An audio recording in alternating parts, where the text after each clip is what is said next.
morning. You may be wondering why I've got a selection of school shoes out.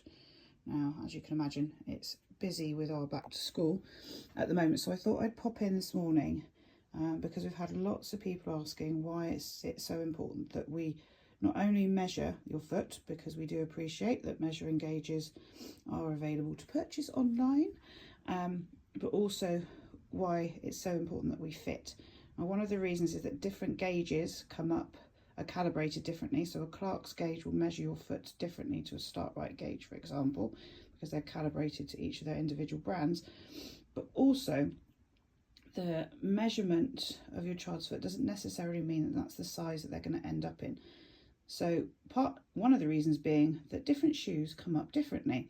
So this is a selection of our school shoes in a size 1, so a 33 Continental, from our brands. So we've got Geox and Ricosta and Startright. Angry Angels are part of the Startright range. Now, if we have a look at the Startright to start with, the end one is an older Startright, and we know that one comes up particularly big, which is why it looks quite large in comparison and quite broad at the heel. So you've got Matilda, which is the Angry Angels one, this one here. That one comes up quite short, so normally we'd size up maybe a half size, possibly a whole size, because the toe box is quite narrow.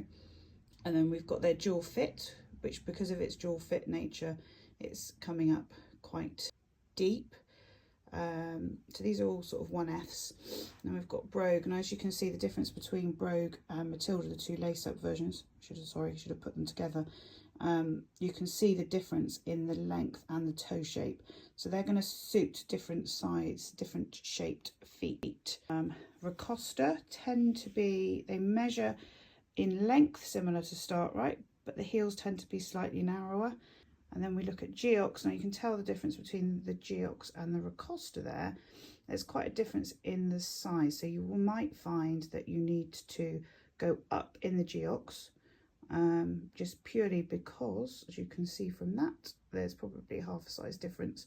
So Geox can come up short, not on every style. So therefore on those we'd probably shift up to a 34, although in their lace up, possibly not, because as you can see, it's slightly longer in length. There is no standard for shoes. The gauge gives us a starting point.